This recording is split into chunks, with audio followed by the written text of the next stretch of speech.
All right, so we've seen opera, an aria from an opera. We've seen operetta now.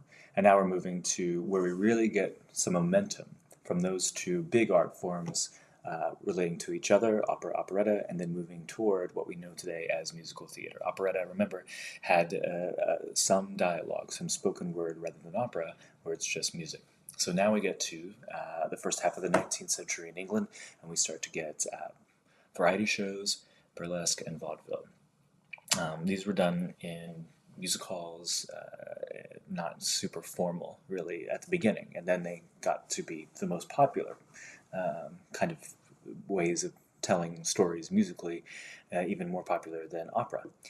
Variety shows consisted of masters of ceremonies, singers, comedians, dancers. We still have some variety shows from time to time here.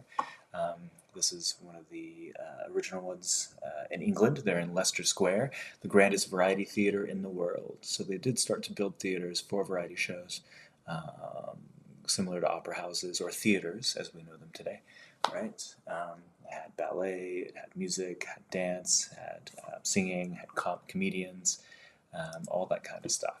So that started in England, and then in the United States, we picked up on some of that stuff and started to have our own similar kinds of shows, burlesque and vaudeville. Probably heard of vaudeville. Probably burlesque still occurs today. Burlesque is a little bit different than what it is now. Featured dramatic sketches, songs, and dancing.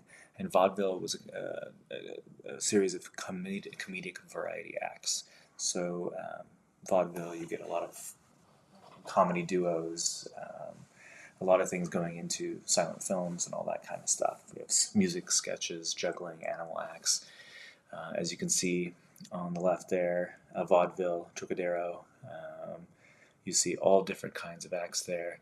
And on the right, you see the Broadway Revue. So Ziegfeld Follies is a Broadway Revue. Broadway Revue was a little bit, not a story being told, still kind of a variety show with a lot of dancers.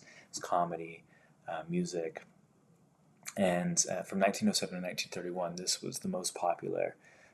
It's similar to if you've ever seen the Rockettes at Radio City Music Hall, without much of a story, but they did a lot of different variety acts, which it finally gets to the American musical. So after 1900, the American musical began to separate itself from operetta. The main difference between operetta and musical theater is that musical theater prioritizes the acting and story over the music. So opera and operetta was telling a story with music, but the singing was the most important part. The acting, there's not a lot of acting going on typically in those things. There's some, as you could see from the videos, there is some good acting, but it's not as specific as the work in musical theater. And whereas operetta prioritizes singing, music over acting and the story. So some composers started to write these different kinds of stories via music with words, with a dialogue as well, spoken words. Most of the top Broadway composers in early musical theater wrote for operetta and Broadway Revue. So they were kind of the pioneers, the people making musical theater as we know it today, coming from operetta.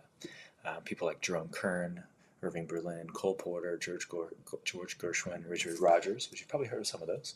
George Gershwin, probably Cole Porter, Richard Rodgers, Rodgers and Hammerstein, right? In the 1920s, musical theater became part of U.S. pop culture.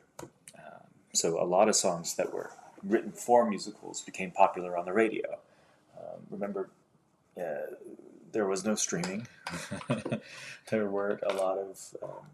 it was just a different time.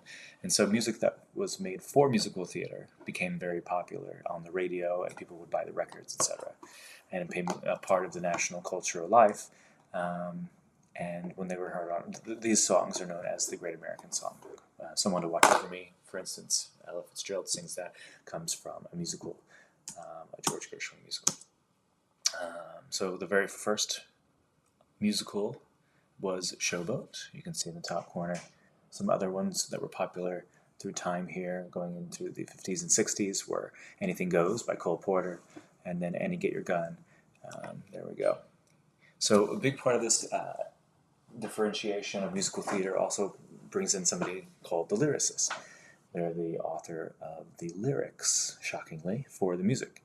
Many times it's different than the person who wrote the music. So the lyricists shape the tone and style of the music. If you think about the words, sometimes the composer isn't the lyricist and vice versa. Composers write the music. Musical theater utilizes a combination of composers and lyricists more exclusively than opera and operetta. So again, the lyricist, Rodgers and Hart, Rodgers and Hammerstein, we have a composer and a lyricist. Rodgers and Hammerstein in the 1940s changed musical theater and really solidified it in the American culture. The Sound of Music, Oklahoma, there's so many different musicals made by Rodgers and Hammerstein, a composer and a lyricist duo, right? So what they really did was take it far away from operetta and from opera, and they started to put dance into it. That comes from the Broadway Revue and from vaudeville and burlesque and the variety shows, right? So they're kind of putting it all together. Opera and operetta doesn't have a lot of dancing in it. It can, but it's not as much as the American musical theater that we know today. They also usually centered their musicals on romantic love, dealing with contemporary stories. They're old now, but in the time they were very contemporary. And songs, this is a big thing, songs arise from the character advancing the plot. So we'll watch a few clips from musical theater here, and we'll see you in a bit.